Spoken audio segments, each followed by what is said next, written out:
Hello, welcome to the Grandma's Wealth Wisdom YouTube channel or Facebook page, wherever you're catching this. If you're catching the replay, I have confidence you're in for a real treat today. Of course, people will be joining us live as we get started. If you don't know me, I'm Amanda Neely. I co-host Grandma's Wealth Wisdom with Mr. Brandon Neely, my husband and life partner. And today I've got a really special guest that's going to help us think about self-care and what a self-care action plan can look like. As you might know, I'm a big planner. I love planning. Sometimes I plan more than I actually do the plan, and can get stuck there. So I'm looking forward to talking a little bit about taking that plan, put it into action, and it being the priority for self-care in the year to come. I think a lot of us could use that for 2021 and what's left of 2020. So without further ado, let me introduce Carrie. So I've gotten to know Carrie over the last few months pretty well. She's local to where I live as well. And let me read you her official bio because I love how this explains who she is. So Carrie is a motivated self-starter and leader with a passion for uncovering the inborn potential that lies at the core of every human. Having spent the span of her adult life immersed in the work of personal growth, she was led down a path to the industry of life coaching. Cultivating compassion for oneself and others supports the heart of her work and offers a unique approach toward personal growth. Compassion opens up space for clarity, and once clarity is attained, visions become apparent and momentum toward the life you dream starts to build. Accountability, presence, encouragement, and guidance all support the work she does for her clients to attain the success they so desperately desire. So please join me in welcoming Carrie Doan. Hi, Carrie. Hi, Amanda. Thank you so much for having me today. I'm excited Yeah, to be here. I'm excited to have you here as well. Um, we're going to jump into the conversation today. As people are joining us live, I would invite you to post your comments, your questions uh, in the comments. And also just if you're watching the replay, feel free to still comment along as we go. Would love for you to jump in here. So, Carrie, let's start. Anything else you want to say about yourself, who you are, to help the audience get to know you a little better? Yeah, I focus on clarity life coaching. So that targets people who are in some kind of life transition, and that could be relationship or career. Oftentimes, these periods of time create confusion and kind of a sense of being unsettled. And so, what I do is I help guide them through that and help them to get clear on what they value and make steps towards what they actually want. So that's kind of who I focus on. And I love my work. It's so meaningful to watch people kind of come alive in a new way. Yeah. So, kick us off with talking about like how you define self-care, how self-care plays a role in what you do with your clients. Like if you were a client, talking to a client and they asked you, well, what is self-care anyway? What would you say? Yeah. So I like to think of self care, it's like any activity that we do deliberately and intentionally in order to take care of our mental, emotional, and physical health. So it's a really simple concept in theory, but many people overlook the benefits of it, and distractions and things pull us away from keeping it a priority. But it's so imperative to having like an improved and elevated mood and keeping things like depression and anxiety at bay. And it also just builds a really healthy relationship with yourself and with people around you. Mhm. There was one part of what you said at the beginning there about it being like intentional, that you have to choose it. Um, and that it like, and you have to set it up for yourself. That sounds like an action plan kind of oriented. When I think about self-care though, it's kind of hard to imagine being intentional about it. Like having to put forth all this effort, doesn't that kind of defeat the purpose of self-care, right? Shouldn't self-care kind of come naturally? How do you kind of balance that idea? Does that make sense? Yeah, it does. And, it is funny to think of it requiring more effort. But what I think is important to realize is that the minimal effort that you put into creating that into your routine is going to have a much bigger gain in the long term. So when you lay that foundation up front and you say, in my schedule, I'm blocking off these times for myself, nothing's going to interfere with it. It builds resilience and then creates sustainability for your goals or whatever it is you're kind of going after. So I think it helps to kind of, yes, it does take effort and intentionality, but the benefit of what you're going to gain is going to be that much greater than the initial effort, if that makes Mm. sense. Yeah. Yeah, so I think what I'm hearing you say is like part of the self-care action plan would be blocking time on the calendar. And I see that, like that totally makes sense to me, but then what I don't know what to do with my time there. Like what do you do? Let's say you find an hour for self-care. What does it actually look like? Yeah, it can be a number of things for different people, but I like to think of it as something that refuels you and doesn't take away energy. So you're not trying to force yourself to do anything. It's For me, it's things like meditation every morning, reading books that inspire me and uplift me. It's running a few times a week, so some kind of exercise and movement. Some people like journaling as a way to process their thoughts or the challenges that they're going through. So there are a myriad of different ways that it could look like. I'm curious to know, do you have any currently in your routine that you practice regularly? Yeah, for sure. There's journaling, in the mornings is like the regular thing. But what I found I need is like time by myself to go out somewhere, right? Without like and sometimes that's to the grocery store, right? But I live with my family, my mom, my son, my husband, right? And so I need that time like to not be around them since we're around each other all the time. And so I like they could easily come to the grocery store with me, but I get extra fuel from going to the grocery store myself, right? Another thing that I found really helpful is being really intentional about some of the time that I kind of feel like would be wasted. Like for a long time, I wasn't really doing a whole skincare routine. But now, if I listen to a podcast while I'm taking a shower and getting ready in the morning, I'll take that extra time to do some of those healthy habits that take care of my skin, things like that. Yeah, I love that. I think, I've noticed with women, sometimes they struggle to prioritize grooming as a self care practice because it implies, oh, I'm being vain or something like that. But really, there is a lot of value in just paying attention to yourself, Yeah. even in those small ways, and feeling good and looking good in your own skin. Hmm. So I like that you pointed that out. Yeah. So let's get back a little bit into like the why before we get more into then like how do we do this. You've mentioned that it's really like crucial for us to have these self-care practices and to like be intentional about setting those up. Like what's the big why behind that? Mhm. Yeah, I think I kind of alluded to this a minute ago, but I believe it's the way to living a more balanced life. So it kind of lays the foundation for overall health in all areas of life. So that could be relationships, your work, your money goals, or progress toward any goal, really. But it creates like a sustainability and prevents these ups and downs. Like sometimes we'll experience these erratic peaks and valleys when we navigate challenges that come our way. And I like to think of it as almost like a hedge or a shield against the unpredictable things that are happening. It kind of evens that out a little bit if you already have a routine in place. Mhm. So that's why I think it's really important to just kind of get it established because you're going to be more resilient when challenges do come your way. Yeah, yeah. I love examples. Do you have any examples of this? Or I've got one Well, as well.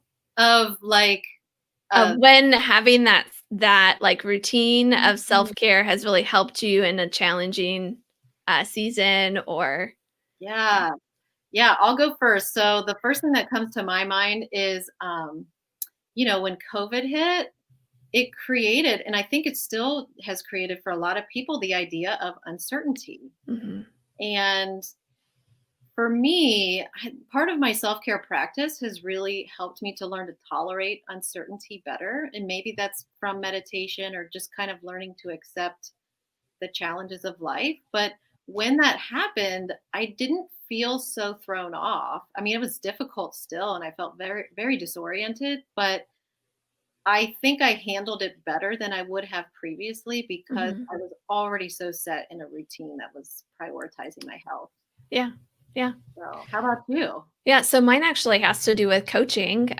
We had some really great coaches several years ago when we had our former business and things, and we had a regular, like, set routine of when we'd meet with them. And whenever something would go wrong, and or something was like a super emotional stressor, which often happens, especially at the beginning of starting an entrepreneurial endeavor or a business. I always knew, like, oh, I can talk with them, next Wednesday about this, or we've got this call coming up. This is something I definitely want to dig into. And that would help me, like, have that, like, touch point. That was really like caring for myself that way, to have that time to talk with them, be able to process things through, get their feedback. And because it was routine, it would always, like, come up where, like, a couple days before we were going to meet with them, something would almost always happen that I was like, oh, we for sure need to talk about this. And then after the conversation, I would know, like, exactly how to deal with it and move forward. So yeah, Yeah. that's what comes to mind for me.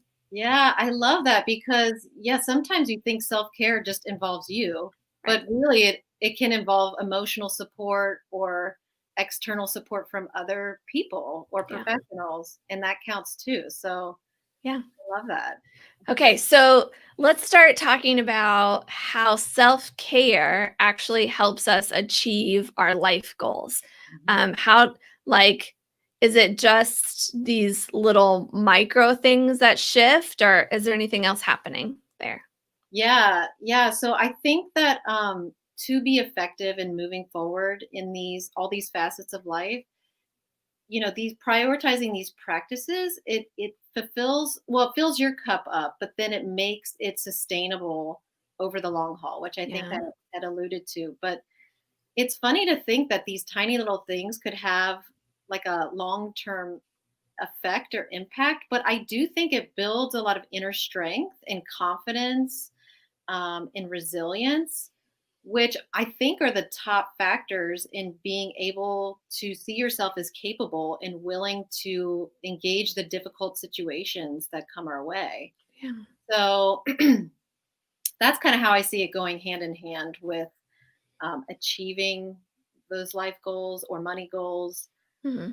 Um, so, Yeah, can you give me an example or, like, a story?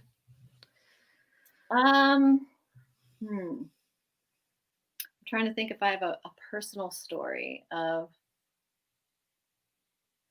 Yeah, I will say that, when I first got into coaching, I started to implement a lot of self-care. I had more time available to me. My kids were in school, and so I really prioritized that. I went through this big decluttering process in my house, and that felt like its own form of self-care. Yeah. And from that, I started to get more clarity around what I wanted for myself and what I enjoyed. And through that process of taking care of myself, I got really clear on what I wanted to do. And then there's kind of a funny story in there, but I ended up learning that life coaching was the thing that I really wanted to do. And I had that question for years. Mm. So in hindsight, I look back and I think, oh, because I really prioritized myself in a lot of ways, it almost paved the path to getting more clear around my career or what I wanted next in my life. Yep. So that's how it supported my, I guess, goal of trying to figure out that next step. Yeah. I Can you like it. tell me that you've had in your personal experience? Yeah, so it was actually I had gotten to the point couple like a it was so we started our first business in 2011. So in 2012, went through a really hard season, and I had gotten to the point where we just weren't doing any self-care whatsoever. And we started thinking about, well, what would it look like? And we added little bits, right? One evening off per week, right? You can imagine as a startup working 80 hours a week, like taking just a couple of hours out of that time to not work. And then after that, we added, like I got one morning, my husband got one morning off per week, which in a coffee shop is a pretty big deal. But that like definitely started opening ourselves and our minds up to like we exist more than just our businesses. And that has like sent us on a whole different trajectory, right? In terms of making sure that it's not the business that succeeds, whereas like our marriage or our personal health or that kind of thing fails, like what happens with a lot of startup founders, but that in order for the business to really succeed, we need to succeed too. And it started with those little micro adjustments, but then it's kind of grown and built to switching industries, doing our way of life a whole, and business totally differently than we were before. And that's even helped us like switch our goals and say, well, we do want to change the world. We want to make it a better place, but that starts, with the woman in the mirror, or, that we have to make sure that we're not on the edge of poverty ourselves or trying to help others out of poverty. That, and different mindset shifts ended up happening simply because we started with taking one evening off a week. Mm. Yeah, I love that you made the connection between your personal well-being and your business thriving. Hmm. And that's kind of what I meant by like the sustainability Yeah. piece. Yeah. Like you can't continue on 80 hours a week long term. Right. You're not filling up your cup. And so you saw the potential risk that had and you course corrected, which I think is great. Yeah. Yeah. Hmm. And of course, there's a whole money side to that. And what then happened with money. Did you have any thoughts about self care related to money before, like, maybe I tell that part of our story too? Yeah, I think that when you intentionally take care of yourself, you're sending a message to your psyche that you're worth spending time, energy, effort, maybe money even towards you and what you want. So, I think if you want to create more financial freedom, that these small practices they kind of reinforce the belief that your goals and ambitions toward money are worth prioritizing. um, I think that these little self care practices build confidence, and then that confidence translates into taking action toward the things that you most value. Yeah. And that bleeds into money too. Um, so I do have like a little financial self care checklist that I Oh, could. cool. I mean, this is Yeah. kind of basic stuff, but I liked the idea of it, as translating into kind of like a self care strategy in a way. Mm. So, a couple ideas that I have, one thing you could do is to track your most recent pay stubs to get clear on your income. Then you want to get to know your current money spending habits, where it's coming and going. And then setting a goal for, well, what do I want my future spending habits to be? What are the things that I value the most that I do want to spend my money on? And beyond that, taking steps toward investing in a 401k or an IRA, prioritizing your debt payments, and then, also prioritizing an emergency fund for the occasions that are probably going to come to us at some point in time. And I know that's kind of basic stuff, but again, it's like those are the basics that set the foundation for movement towards, let's say, financial freedom or personal freedom that you're going to eventually get to if you take those baby steps. Yeah. Yeah. So for me, like I'll start with the story side a little bit, but so that first part of the story where we just started with taking the one night off a week was 2012.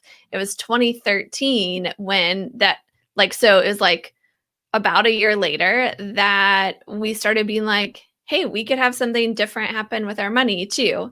And um, because we had started, I think I'm totally in agreement with you, because we had started building that confidence and seeing ourselves as worth the time to just have some fun on a Friday evening off work, or on one morning a week to do whatever felt good in that time to do. Um, then we realized, hey, we could probably not just do that with our time, but also do it with our money, right? Because time is money, money is time, right? Like, why not? Why shouldn't they be similar? And so we actually, a big, I don't know, I was 20 something, but for some reason I thought retirement. Eventually I might be forced to retire or need to retire, right? Not out of my own choosing, but because of health or, industry change, something like that. I better put aside money for the long term. But I'm also a business owner. I can't lock that up in a 401k or an IRA. I need it for now too, in case the business goes through an emergency. I don't want to, go bankrupt in the meantime because I saved for retirement. So I found a unique product to help me do that. And it was the ability to say yes to that was because I knew I was worth it, and that I could align my money with that that idea, right? That I needed money for an emergency or for an opportunity. I needed it for the long term and the short term. And to be able to say yes to that is pretty big, because I found a lot of people say yes to the sudden urges, right? I need a latte. I want to, I'm scrolling through this app on this phone and I saw this cool thing and I'm going to buy it, or whatever. But it's a lot harder to say yes to the longer term and the medium term and even the things a couple years out.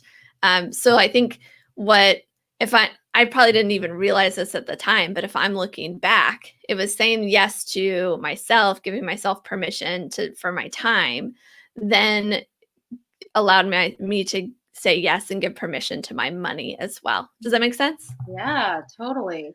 And it was like you were saying yes to your future self too. Like you could take Right. a long view and delay some gratification now so that you could set yourself up for more success or happiness later. Yeah. So, But then this is like, I feel like a hard part of this is that and in the moment, I didn't feel like I was sacrificing anything, right? There wasn't any delayed gratification. It was, this is a priority for me. I need to do something with it, as much as if and actually more than I need, that new article of clothing. Maybe I'm weird, right? Like, I live a pretty simple life. I, drink my coffee every morning, but I'm not drinking water. um, I there, but it's like, I don't know. I don't necessarily need a ton of money to be happy. So maybe that came out of it too. Was that since I was practicing self care, I was like, yeah, I don't need a lot. So why don't I find my joy from those quiet moments, or, from that simple meal, and yeah. then allow my money to help me maintain that joy from throughout my life. Yeah. And it sounds to me like you're almost in touch with some deeper values that you have that aren't kind of tied to consumeristic type things or habits or spending behaviors, that kind of allows you to be content with what you do have or what is a priority to you. It maybe isn't that stuff. So, Yeah. yeah. Maybe. I don't know. I It's kind of weird to think about it that way, but I guess I do see in a lot of people there are some common mental blocks to making sure they're taking care of themselves, that they're reaching their goals. And as much as they are also in touch with their values, there's some kind of block that's keeping them from aligning their actions, aligning their time, aligning their money with those values. Have you seen that? Oh, all the time. All the time. These are the things that are like under the surface that a lot of times we can't see. We've got blinders on. Mm. So the biggest thing that I see all the time that every human struggles with is fear, which tells us like we're going to fail from the get-go, or our goals aren't noble or worthy. So the top 3 fears that I see are the fear of failure, the fear of rejection, and the fear of the unknown. So, I think we all know that failure is inevitable, and it's important to recognize too, though, that it's one of the best ways that we learn in life. So I found it helpful to reframe it from a negative thing into a positive thing to kind of work through those fears as you're moving ahead. And then when it comes to the fear of rejection, some people think that by prioritizing themselves, it's going to cause them to look selfish, which is not really a positive trait in our society. So that fear of rejection comes into play at the loss of approval that they might get from others, which can hold them back from elevating self-care in their routine. And then this fear of the unknown or uncertainty, it can be so paralyzing for many people. So like, what if I invest in the stock market and then it drops? Or what if I buy a house and it depreciates? But the reality is that there are no guarantees. And all change requires some kind of risk. So we can calculate our risks as best we can, but we're not always going to know exactly how it's going to pan out. So I think, I help people kind of come to terms with that fact and just accept reality and that there's going to be unpredictability. And it just builds like more of a trust to kind of keep stepping forward, whatever, if it's a money goal or a life goal. And to just trust that like it's all going to work out and just do your best. Yeah. So fear is a huge top one. Have you Yeah. experienced that in your life? Actually, I want to go back through those one at a time and go a little deeper. So remind us, what was the first fear? Fear of failure. Failure. Yeah, that's a huge one. Right. Like you might, fitness, it like is the first thing that comes to mind, right? It's like, I'm going to go do that like couch to 5K program. And then you start the program and you miss one day and it's like, oh, I failed. I'm done. And so, and you probably, if you're like me, probably done that a bazillion times in your life. And so it's just like, why try again? I'm just going to fail again. Absolutely. I think that's a huge one. So and I would love to explore that one a little bit more. Like, how do we overcome that? The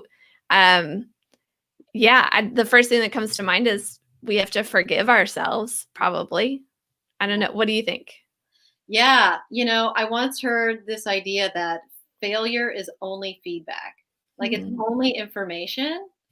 And so I think the problem arises when we create stories about what failing means to us and over identify with things that maybe aren't even true, that define us as being not good enough or whatever the conclusion is. So looking at it is just like, okay, what is the opportunity in what I didn't do right or what mistake I made? What did I learn from it and how can I grow? I think looking at it in that way can kind of alleviate the pressure that I think we put on ourselves when we think of failure. Yeah. Yeah. So we forgive ourselves, and then that allows us to see the lessons and the things that we can learn from it. Great. Okay. Yeah. What was the second fear? Fear of rejection. Yeah. Yeah. Sorry, go ahead. No, it's huge. Yeah. Everybody probably feels it on some level. So yeah, as I was saying, as it relates to self-care, I think especially women struggle with this, like this idea that if I prioritize myself and spend all this time on myself, am I going to look selfish? And selfish is not defined as a positive thing. Yeah. But there is some level of selfishness that is healthy. And so, trying to let go of what are other people going to think of me if I do this or prioritize this. And that can be a process to work through, like letting go of others' opinions, but also really freeing. Yeah. Where I see this happen the most often is actually when couples are working with a financial professional. And one of the couples, often the female in the couple, will just defer and deflect and not share their questions, their feedback, what they would like the money, to be doing.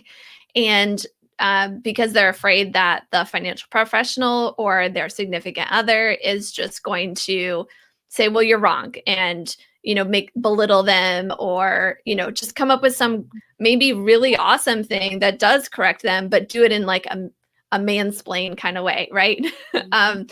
And that really irks me when I see that happen, because financial professionals, spouses, we should be trying to pull things out of the people we love, the people we're trying to serve, to learn what their goals and their concerns and their questions are, to help them feel, comfortable and ready to do whatever is next without a fear that they're going to be rejected if they raise their voice. And I guess if I'm putting myself in the shoes of the person who isn't speaking up because of fear of rejection, isn't asking those questions, isn't sharing what they want their money to be doing for them.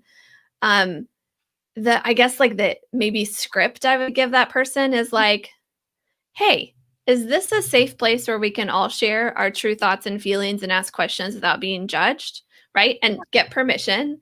And then say, okay, anybody else have anything you want to share that you're not sharing? Right. And see if that comes up. And then, oh, can I share maybe what could be a silly question, but I'd ask that you at least respect it and treat it with great, importance. And then kind of go from there. That's maybe how I'd approach it. And I don't know, any feedback on, I just kind of rambled there. But you got my wheels turning here. Yeah. Well, yeah, as you were talking, I was thinking like the first step in overcoming that fear of rejection is being honest and vulnerable in a safe place. Mm, So whether that's a trusted friend or maybe a professional therapist or whoever, someone that is not going to judge you or belittle you. I think that is what kind of starts to build the muscle towards being yeah. able to speak out a little more when you have Mm, an opinion, and overcoming the fear that even if someone does criticize or come against me, I'm secure enough in myself and strong enough to be able to handle it. yeah. Yeah. I So, love that. Almost like you find somebody to role play with before you get into the situation. yeah, Yeah. yeah, totally. Love it. Okay, giving me great ideas. Okay, this third one, I'm really excited about this third one. Can't wait to talk about it. The fear of uncertainty. Mhm. And you started out with this whole thing of there are no guarantees in life, right? And sometimes we do have to take risk, and that what I actually see a lot of people doing with this fear of uncertainty is because the future is so uncertain, I actually need to take more risk. Right? We've had this like thing put into our head, no risk, no reward. You've got to speculate to accumulate, right? There's no guarantee of the future. So I better like live it up and do whatever I can to make sure, right, that my money grows as fast as it can regardless of the risk. And I just want to like put out there that that's not necessarily the case, that there are safer ways to grow your money. And it's okay to be afraid of uncertain future and protect. And I'm a safe money specialist. I help people be more certain about their future and have confidence in it. Um, but I don't like, um, yeah. So I don't know. Reflect back to me when I kind of went out on a limb there. Mhm. Was I like not understanding what you were talking about with fear of uncertainty? No, I think you're on your own track. I'm curious to know. So with your business, do you guys generally mitigate against risks, Yeah. or yeah, take like a more conservative approach? Yeah. Yeah, yeah. So I don't think there's like a right or wrong necessarily, but it's just more the overarching uh, question of how to tolerate the fact that like regardless if you're going to be a more aggressive Mhm. investor or a more conservative one, coming to terms with the fact that like I think people know this subconsciously, there's no guarantee I'm going to set myself up. But I think, I don't know if you agree with me, but I think COVID has taught us that this idea of like controlling the outcome 100%, like there is to some extent an illusion, and we can do our best, and I think it's smart and wise to do that, especially when it comes to investing, but to also kind of hold reality as like, it may not turn out exactly how I expect. Yeah.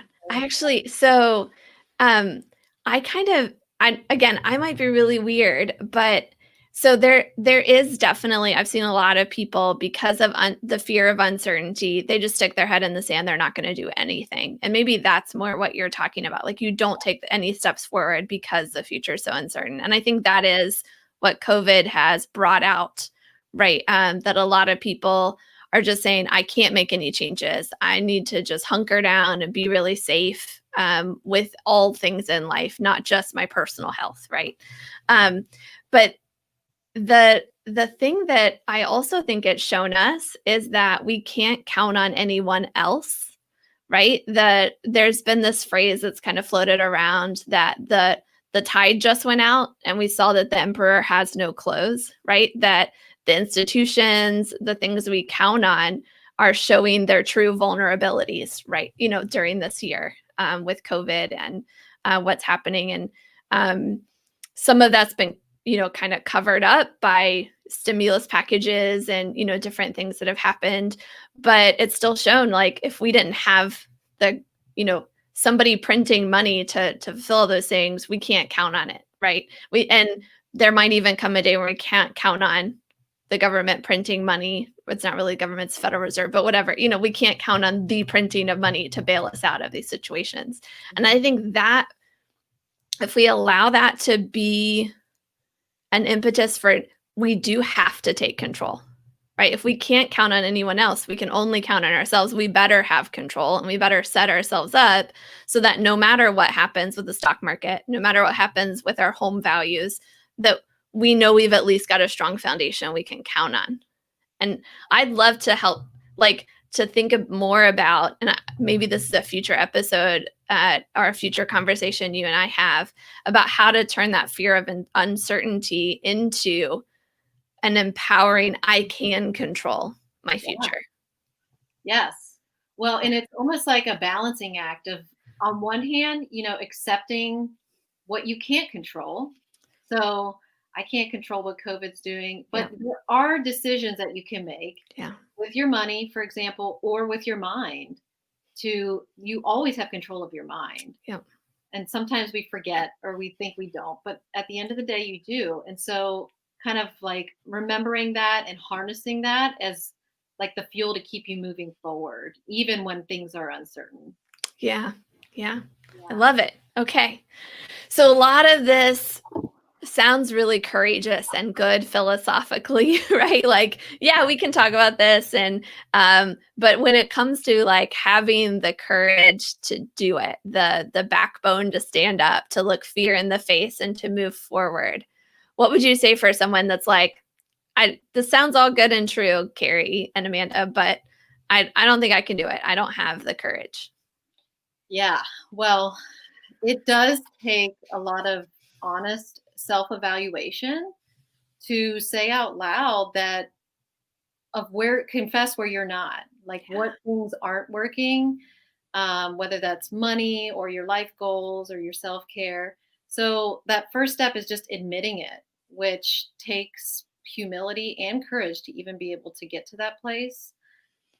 But it does start the ball moving. And self-awareness is the first step. So when you can confess that, admit, okay, this isn't working, it creates space to kind of figure out the next step on what you need to do. So which beyond the self-awareness comes action. And this, I think, is where the real courage comes in, because you're essentially rewriting a new narrative that says, I deserve priority in terms of time, attention, effort towards my goals, my money goals. So that's where, you've got to start moving into action and building momentum. But I will say that with courage, you're going to have to expect that you're going to get uncomfortable and you're going to stretch beyond where you've already been, and you're going to need to try new things. But I think over time, you're going to reinforce this message that you can trust yourself and you get stronger every time. So I don't know, that's kind of like the step-by-step process, like awareness, action, and then maintaining momentum over the long term. Yeah, I like that. I was taught by I was actually at a nonprofit fundraiser for this really awesome organization in Chicago called Traffic Free. Got to tribute my source here. And they're the ones that taught me that awareness on its own just leads to like a jadedness and like a doubt that anything will ever change. You have to follow awareness with action in order, in order to keep people engaged in, the fight for social justice, right? Or in their case, to end human trafficking. You can't just be aware that human trafficking exists. You actually have to give people tangible steps to help end human trafficking, or else they're just going to keep hearing the message and tuning it out and becoming jaded. And that can actually, awareness on its own can do more harm than good. And I think what you're talking about is really like along those lines, but more in the self-care route, right?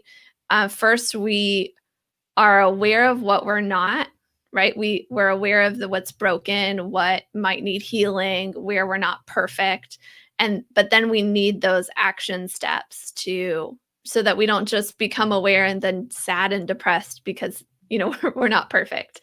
And that's, there's like these two separate courages. The first is the courage to admit it and to become aware of it, kind of going from denial, right? Like in the 5 stages or whatever, right? The first one's denial. And then once you admit there's a problem, then you can fix it. I think that maybe that's from AA. But then you also have to have the courage to act. But I guess what some people might have problems with is figuring out what action to take. Yeah, and sometimes that takes time to figure that out, or getting a mentor, or finding people to support you through that exploratory process and realizing, like, I might make mistakes, but some action is better than no action. And yeah, and I Yeah. think as you continue to explore in that process, you get more and more clear as you go along. It's like a scavenger hunt. Mm. So you're just finding the clues to get you to the thing that you're going after. Yeah. I love that. I imagine you do that a lot with people. You are that person that helps them find actions. Yeah, yeah, it's just like a excavation process, You start with your values and the things that are important to you, and then bring those to light. And once those are exposed, it's like, okay, well, what matches up with these things that you deeply care about? Okay, what's something that you could explore? So it's like a Yeah. fun, curious experiment, And when you Yeah. come at it with a more playful stance, it makes it more enjoyable and less pressured and fraught to like Mm. that thing that you've decided you're going to do. Yeah. Yeah. So, Can you any examples? of a client or like a personal. Yeah, anything. Yeah. Hmm, I love tangible examples and stories. yeah. Trying to think of a personal example. Um, for me, I think I kind of go back to that story of when I originally began investigating what I wanted to do for my career path.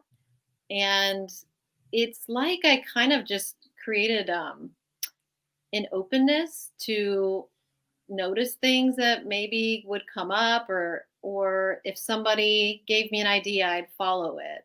Mm. And I think it's all in kind of the approach and the perspective that you have when you're in some kind of transition and paying attention. So for me, it was like there wasn't a lot of pressure that I had to figure it out right away. So giving yourself time and saying, oh, well, that's an interesting thing. Why did that person email me? Or what's that about? And just seeing what's behind the door and kind of Mm. exploring in that way. And oftentimes, in my experience, it's led to more and more opportunities, more connections, more happiness, fulfillment when you engage it that way. So I don't know if that illustrates exactly what you're asking, Yeah, but it does. It sounds like you had the courage to open your heart and your mind, and then you had the courage whenever anything, any kind of opportunity, any kind of question or insight came to you to try that rabbit hole a little bit and see where it led before you just dismissed it outright. yeah. Yeah. Another one that's coming to my mind is when I was thinking about getting into real estate several years ago. And it was like, I didn't know where to begin. it was a whole new realm of money and investing that I knew nothing about. So then, I listened to podcasts, and one of the things that they said was go find a mentor. So I thought, Mhm. okay, maybe I'll go find a mentor. So then I knew somebody who was a real estate agent who had several properties. And she said, yeah, I'd love to teach you. So then it just became this like unfolding process where I just kept taking the next clue, and it ended up that we figured out how to buy rental properties and make the sales and learn how to landlord. But yeah, I think without that curiosity, you can kind of get stuck Yeah. and not, feel like you can move forward as easily. Yeah. Yeah. Don wrote us a question in YouTube. I will read it and we can Mhm. dig into it. And then I want to come back to this idea of like actions and stuff. So Don asks, what do you do if no matter what you accomplish, you're never satisfied? Mm. Wow, that's a great question. And I guess I would ask, what does satisfaction look like to you, Don? Because it means different things to different people. Is it peace of mind? Is it contentment? Is it a certain amount of money? It's such a subjective thing to ask, but I think when you kind of paint the picture of what you want or what is going to create that satisfaction, it might help you to know more the clues around what you want to do now in the present. Yeah. What do you think, Amanda? Yeah, I think Don's at like talking a little bit about growth mindset and that like no matter how far you grow, um, there's you always want to make your tomorrows bigger than your today's, right? Or your future bigger than your past. And I think there's some health to that. But it can also go too far the direction of, I started meditating 15 minutes, but then, once that was easy, then I went to 30 minutes and now I'm up to 3 hours, but it still doesn't feel like enough. That can maybe for some people, that's great, right? If you're Gandhi, meditating for 30 hours is probably easy and that's what you should be doing. But for, someone who also needs to work and provide for their family, meditating 30 hours might not, on a weekly basis might not be what they want to do. So you've got to figure out how like how to shape your life in a way that satisfies all the areas, not just become so focused on one. That Mhm. was a totally extreme example, but you can imagine if you're solely focused on making $1 million, you make $1 million, now you want 2 and 5 and 10, right? And you keep going after that. Mhm. That can become a sole focus. You become like a horse with blinders on, and the rest of your life suffers. Now, I'm not saying we need balance, right? Where you're, equally devoting to all your different, goals and priorities, but because you do need like focus for certain times on different things. You live a little bit out of balance in some ways. But I guess I'd invite you, Don, to like ask, well, what is it that you really want to accomplish? Kind of what Carrie was going to. What does it mean to be satisfied? And there's gonna be a spiritual, an emotional, a mental, a physical, and a monetary, like all the different realms. And I don't think you'll probably ever be satisfied with all of them. Um, but what would it look like to at least feel like you're uh, at peace or content with most of those areas, and then focused a little bit extra on one until you feel like it's doing well, and then you can go and say, okay, where's my next growth opportunity, and keep going after it that way. Yeah.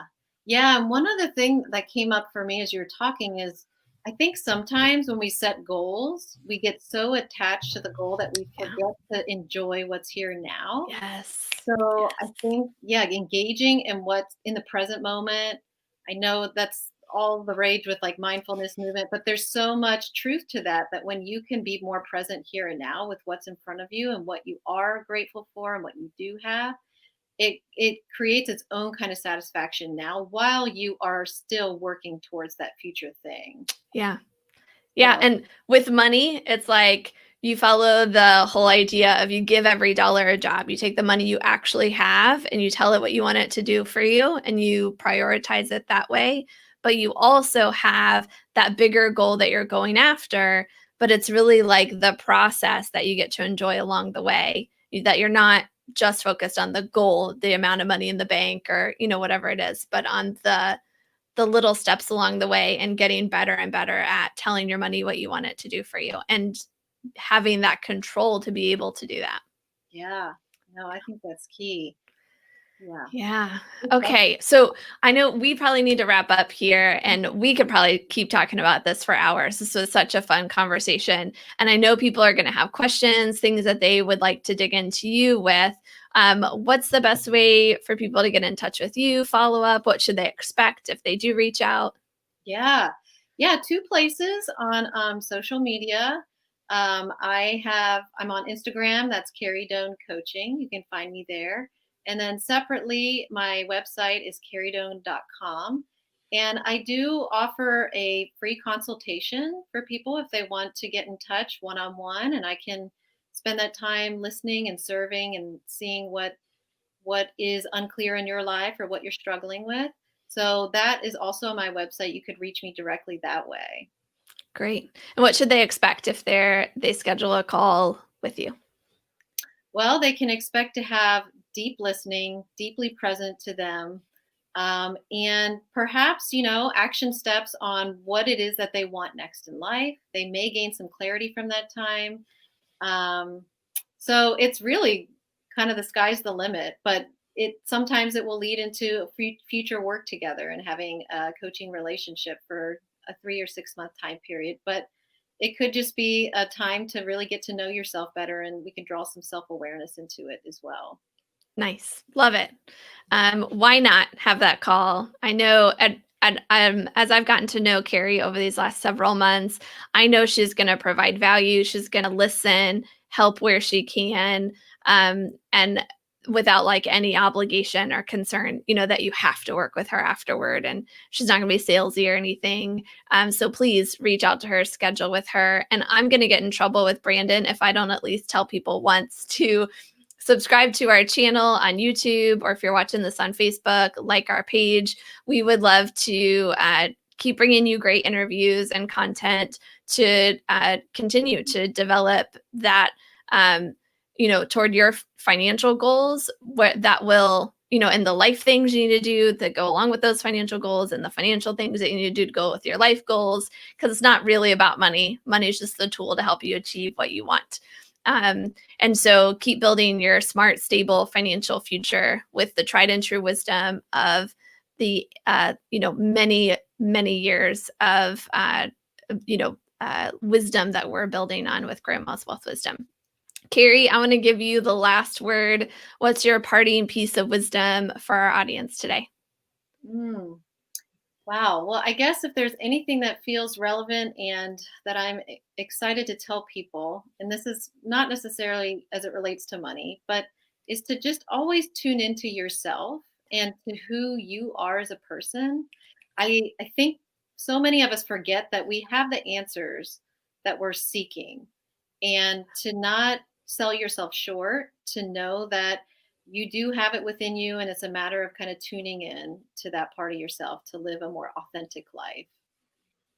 So Mic drop.